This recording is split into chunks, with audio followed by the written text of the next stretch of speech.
성경 66권 중에서 가장 긴 책이 시편이지요. 150편의 시가 편집되어져 있습니다. 1권, 2권, 3권, 4권, 5권으로 중간중간에 나뉘어져 있기도 합니다. 저자 또 내용에 따라서 그렇게 권수를 나누기도 했습니다. 여러분 궁금하신 게 있을 수 있어요. 우리가 창세기 1장, 2장, 3장, 50장 그러다가 시편에 오면은 왜 장자를 안 붙이고 편자를 붙일까? 왜 그런가 하면 창세기 같은 경우는 전체가 그냥 하나의 스토리예요. 그리고 원래 장절 구분이 없었습니다. 제가 이 부분은 자주 강조를 했습니다. 장절 구분이 필요한 때가 됐어요. 그게 언제냐? 16세기에 종교개혁 이후에 성경이 일반 성도들이 읽을 수 있게 됐습니다. 그전에는 사제들이 라틴어 성경만 보고 있었고 일반 사람들은 읽지도 못했습니다. 그리고 성경책이 보급되지 않았으니까. 그런데 종교개혁 바로 직전에 구텐베르그 인쇄기가 발명이 되어졌고, 그리고 종교개혁과 함께 독일어로 성경이 번역되면서 책이 만들어지고 일반 성도들이 책을 읽을 수 있게 된 거예요. 그러니까 여러분 우리가 성경책을 이렇게 내거 갖고 다니고 집에 몇 권씩 성경책이 있다는 것은 이게 여러분 얼마 안 된 이야기입니다. 그런데 여러분 생각해 보세요. 책이 창세기 1장부터 50장까지 장절 구분 없이 있었는데 이걸 여러분 찾아서 읽으려면 얼마나 어렵겠어요. 오늘처럼 예배 드리면서 시편 150편 이렇게 읽자고 할 때 찾는 게 쉽지 않잖아요. 그래서 장과 절 구분이 됐습니다. 원래는 그냥 통으로 된 거예요. 그런데 시편은 150편의 시를 모아놓은 거예요. 1편, 2편, 3편 각각 따로 있던 것을 모아서 한 권으로 만들다 보니까 편이라고 우리가 부르는 것입니다. 이걸 모아서 테일림이라는 이름을 붙였습니다.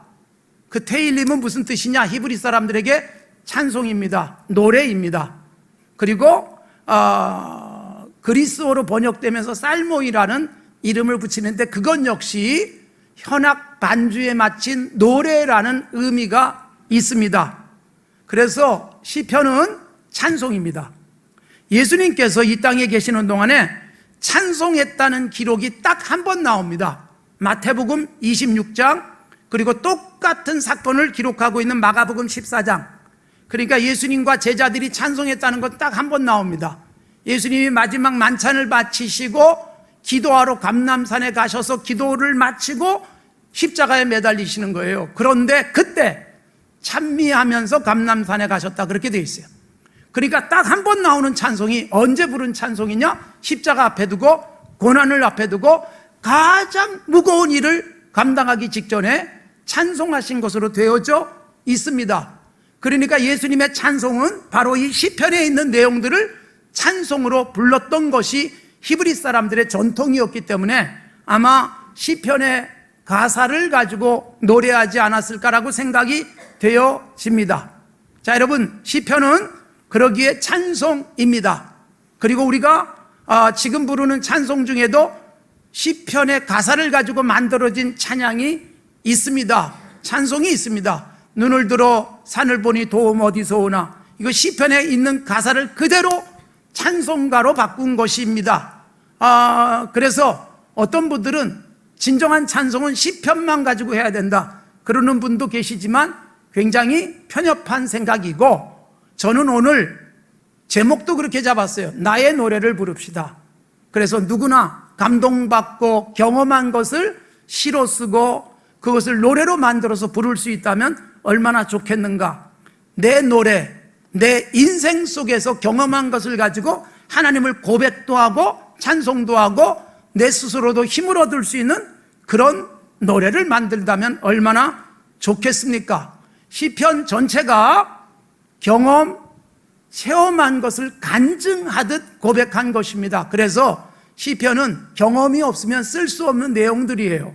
정말 심각한 고난을 겪기도 했어요. 죽을 위험 속에 빠지기도 했어요. 억울함을 겪기도 했습니다. 그리고 하나님의 은혜를 체험도 했습니다. 그리고 그것을 간증으로 담은 것입니다.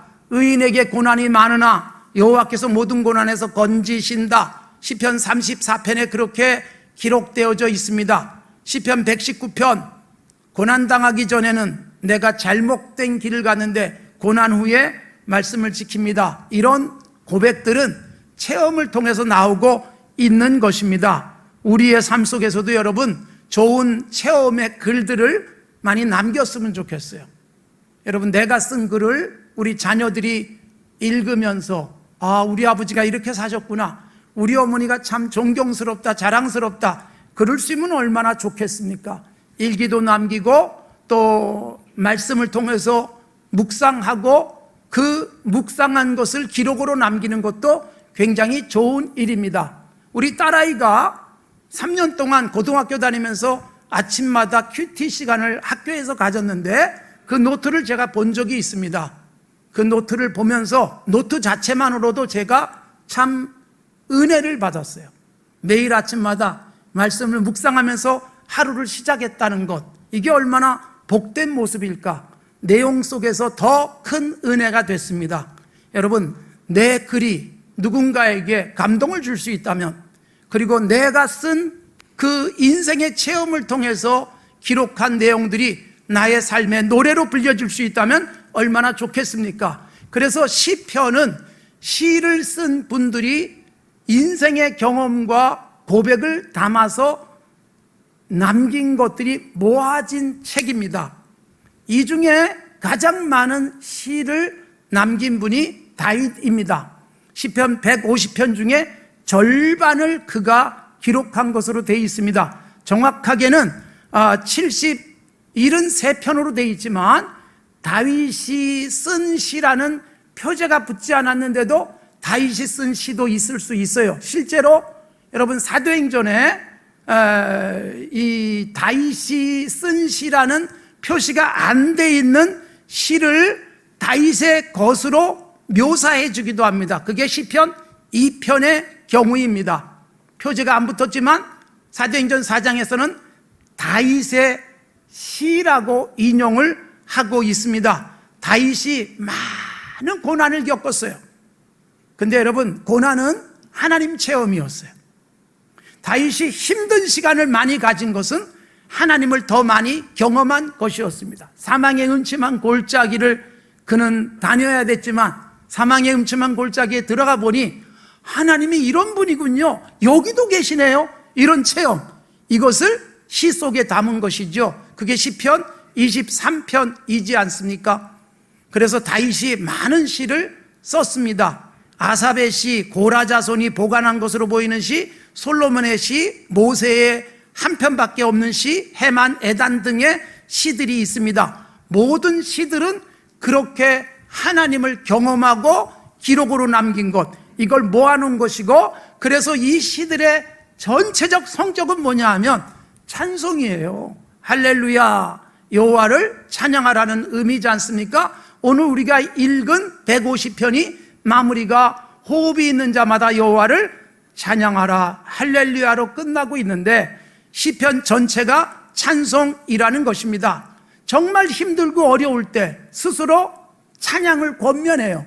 시편 42편이나 또는 43편이 아주 대표적인 것입니다. 너무 힘들었어요. 사슴이 시냇물 찾기에 갈급한 것처럼 주님을 찾고 찾으면서 도대체 주님이 보이지 않아요. 그리고 이런저런 사람들이 나를 조롱하는데 그런 경험을 하면서 스스로를 격려합니다. 그게 뭐예요?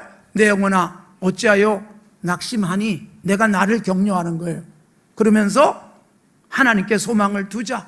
그가 나타나셔서 나를 도우실 것이니 찬송하자. 내가 고민하고 내가 답을 찾고, 그런 내용들이 시편 42편이나 43편에 나와 있습니다. 그러니까 여러분, 많은 고난을 겪고 인생의 수많은 체험들이 이런 찬송을 하게 만들었습니다. 우리의 삶 속에서도 하나님을 많이 경험하기를 바랍니다.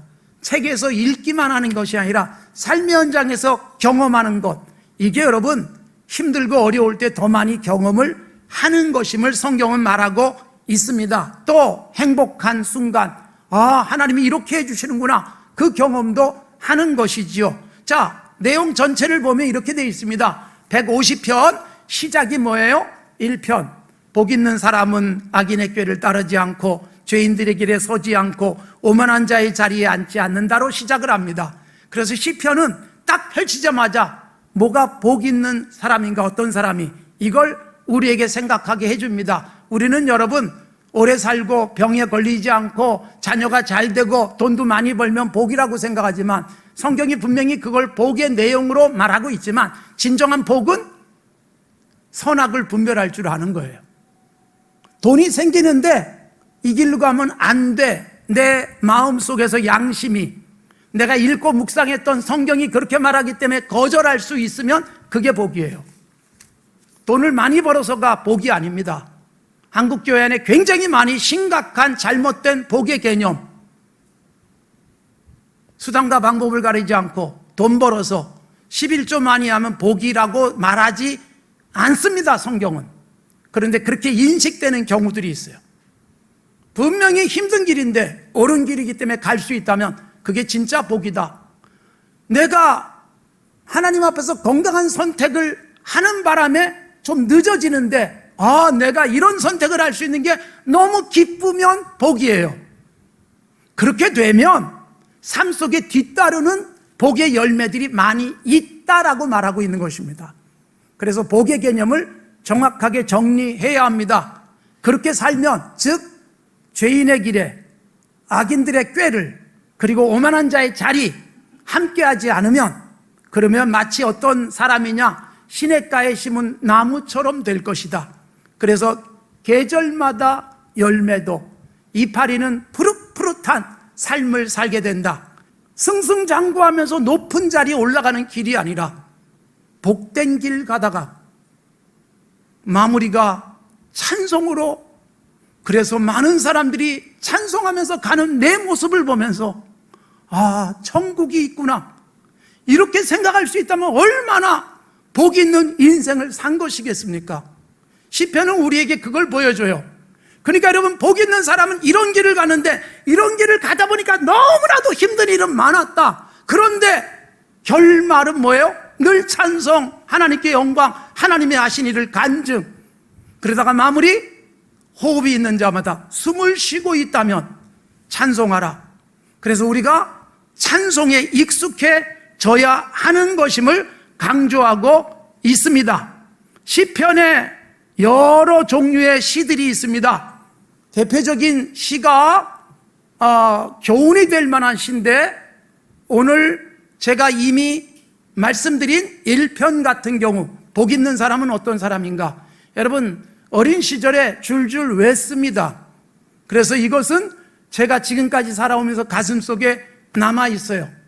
복된 길 가자, 죄인의 길에, 그리고 오만한 자의, 그리고 악인들의 삶의 성공을 부러워하지 말고 살자. 이게 제 가슴속에 늘 남아 있습니다. 이런 교훈이 되는 시들이 있어요. 이걸 가슴속에 담고 살아가면 흔들리지 않습니다. 그래, 난 이렇게 갈 거야 라는 다짐을 하게 만드는 교훈을 주는 시들이 있고요. 또 감사와 찬송의 시들이 있습니다. 시편 136편 같은 경우는 26절로 되어 있는데, 26절에 감사하라 라는 말씀이 몇 번 나올까요? 이런 땐 겨우 그냥 눈치로 26번 나오는 거예요. 그 26번이 매 절마다 감사하라, 왜 감사해야 되는가가 나오는 거예요. 신들 중에 신인 그분께 감사하자, 홀로 기이한 일을 행하신 그분께 감사하자. 그러면서 결론은 그의 인자하심이 영원하다. 헤세드, 인자하심, 은혜. 그러니까 그 모든 능력을 가지신 그분이 내게 자비하심, 인자하심을 영원히 베풀어 주시니 어떤 상황 속에서도 감사하자. 이게 시편 136편입니다. 그리고 회개를 담은 시들도 있습니다. 6편이나 32편, 그리고 51편 등 유명한 회개시가 있어요.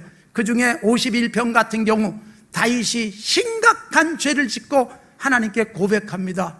오 하나님, 제가 죄악 중에서 출생한 사람이네요. 우리 어머니가 죄 중에 나를 잉태한 존재네요. 나는 어쩔 수 없는 죄인입니다. 나의 죄를 말갛게 씻어 주시옵소서. 그리고 통회하는 마음을 가지면 이게 복이다. 그런 내용의 시를 썼습니다. 진정으로 회개하는 고백인데 우리가 살면서 참회하는 시를 쓸 수 있다는 것도 우리에게는 은혜일 수 있습니다. 내가 뭘 잘못했는지, 나의 가슴 아픈 실수, 이런 것들을 정리해 보면서 그럼에도 불구하고 하나님은 나에게 인자하심을 거두지 않는군요. 이게 감격 속에 찬양되어진다면 얼마나 좋겠습니까? 그리고 역사를 서술하는 서사시도 있습니다. 시편 78편이나 105편 등등인데 105편의 경우 하나님께서 아브라함을 선택하시고 그리고 요셉으로 하여금 애굽에 내려가게 하시고 애굽에서 살다가 굉장히 심각한 고난을 겪던 중에 하나님이 모세를 보내서 애굽을 초토화시키고 건져내셔서 약속의 땅에 들어가게 하신다. 이게 여러분 한 편의 시로 쭉 역사가 정리되어졌습니다. 이런 내용들을 하나님 앞에서 고백하면서 찬양하고, 그러니까 내 인생도 하나님이 태어나서부터 죽을 때까지 어떻게 하실지 막 기대하는 시인들의 모습이 담겨 있습니다. 기도가 시로 표현되기도 했습니다. 86편 같은 경우 여호와여 나는 가난하고 궁핍하오니 주는 귀를 기울이사 응답하소서. 다윗의 기도입니다. 다윗의 기도. 주여 내 영혼이 주를 우러러봅니다. 내 영혼을 기쁘게 해주세요. 환난 날에 내가 주께 부르짖으리니 내게 응답하옵소서. 뭐 이런 내용들이 기도를 그렇게 담았습니다. 여러분, 기도를 글로 쓰는 것도 참 좋아요. 글로 쓰는 기도. 저도 여러분 항상 여기 앉아서 기도할 때마다 기록을 합니다. 오늘의 기도. 하나님 이렇게 살겠습니다. 아, 누가 이렇게 힘드네요. 하나님 도와주세요. 뭐 이런 것들을 계속 컴퓨터 자판을 두들기면서 하나님 앞에 간절하게 목소리로 기도하지만 글로도 남기면서 지나고 나서 보면 아, 내가 이때 이런 기도를 했구나. 아, 이때 이 기도가 하나님이 이렇게 응답하셨구나. 이게 감격이 되기도 합니다. 이런 시를 통해서 여러분 우리에게 찬송하도록 시편이 중요한 자료를 제공해 주고 있는데, 시편에 가장 두드러진 게 뭐냐? 역시 고난을 겪으면 하나님도 많이 체험할 수 있다. 시편 18편 같은 경우 우리에게 잘 알려졌어요. 제가 어릴 때부터 중형교회 다니면서 늘 보던 성경 구절이 뭐냐면 예배당 제일 왼쪽에 기록되어 있었어요. 교회 다니면서 계속 봤습니다. 나의 힘이 되신 여호와여 내가 주를 사랑하나이다. 시편 18편 1절. 이건 그냥 예배당에 들어가면 보였고, 그래서 저도 그 고백을 참 많이 했는데, 그 긴 시가 왜 기록됐는가 하면 다윗이 사울의 핍박 속에서 살아남고 수많은 대적 가운데서 하나님이 건지신 그날에 이 노래를 불렀다. 그리고 이것은 사무엘하 22장에도 그대로 기록되어져 있습니다.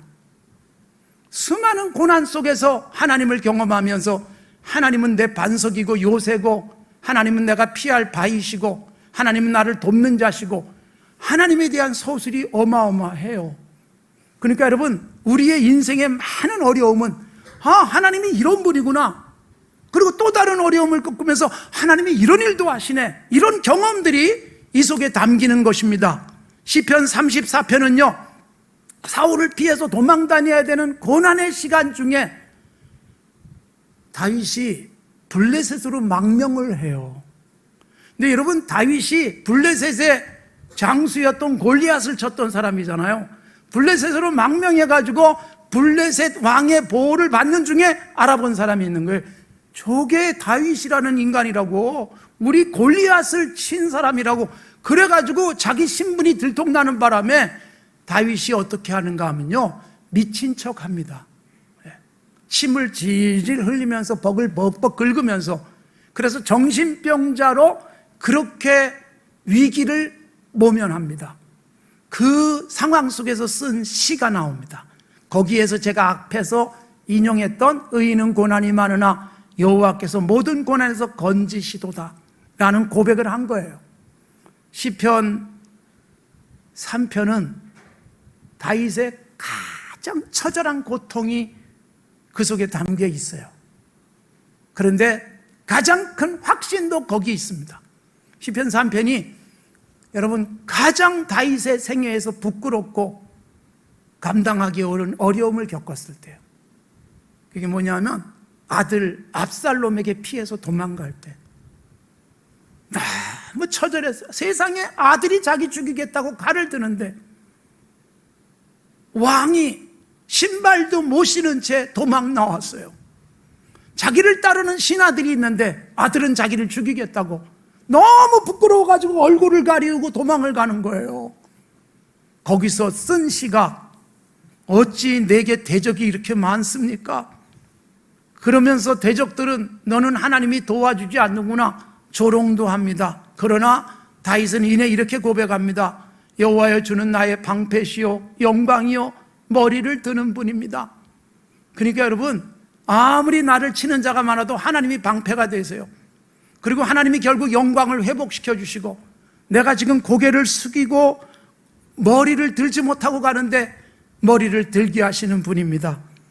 그래서 내가 누워 자고 깨었으니 여호와께서 나를 붙드십니다. 여러분 그렇게 비극적 상황 속에서 도망가는데요 잠이 잘 와요. 하나님이 나에게 잠을 주시고 아침에 깨서 하나님께 찬송할 수 있게 하시는구나. 이게 시편 3편입니다. 거기다가 여러분 시편에서 또 중요한 것은 모든 구약의 책들이 그렇지만 예수 그리스도의 오심에 대한 예언들이 많이 나와요. 탄생부터 시작해서 예수님의 고난 그리고 예수님의 부활과 승천과 재림까지 말씀하고 있습니다. 이게 시편 곳곳에 나옵니다. 자, 여기서 제가 한 가지 꼭 짚어야 될 시가 있어요. 시편을 읽다가 시험에 빠지지 않길 바라고 이런 시는 따라서 하지 마시기 바랍니다. 제가 읽어드리겠습니다. 그의 연소를 짧게 하시고 그의 직분을 타인이 빼앗게 하시고 그의 자녀는 고아가 되고 그의 아내는 과부가 되고 자녀들은 유리하고 구걸하고 그들의 황폐한 집을 떠나 빌어먹게 하옵소서. 고리되고 많은 자가 그의 소유를 빼앗게 하시고 더 이상 읽기가 민망할 정도입니다. 시편 109편. 이게 소위 저주시예요. 우리가 여러분 살다가 저런 빌어먹을 여기 나오는 얘기를 하는 겁니다. 그러니까 빌어먹게 하옵소서 그런 시가 나오잖아요. 그런데 우리가 따라할 내용은 아니에요. 이건 다윗이 선지자적 안목을 가지고 이렇게 사니 저렇게 될 수밖에 없다. 그걸 선포하는 거예요. 거기 그래서 중요한 말씀이 나와요. 저가 저주하기를 좋아하더니 저주가 지 머리로 임했고 축복하는 걸 싫어하더니 복이 멀리 떠났도다. 이게 시편 109편입니다. 이런 저주가 담겨있는 시들이 있어요. 곳곳에 있어요. 그럴 때마다 조심하십시오. 야, 나는 이런 저주받을 삶을 살면 안 되겠다. 그리고 이렇게 살다 보니 이렇게 되는 사람이 있구나. 그래서 우리는 축복하며 살자. 저주를 좋아하니까 저주가 임하고 축복을 싫어하니까 복이 떠나는구나. 이 부분에 대한 도전을 받을 필요가 있습니다. 자, 여러분, 시편의 결국 찬송, 저도 가장 좋아하는 성경 구절이기도 하고 제 방에도 붙어있는 구절이에요. 시편 104편 33절. 내가 평생토록 여호와께 노래하며 내가 살아있는 동안 내 하나님을 찬양하리로다. 나의 찬송이 오고 오는 후손들에게 이어질 수 있는 삶, 그리고 하나님 나라의 놀라운 복 찬송하면서 여기서 누리는 온 성도들이 되어지기를 바랍니다.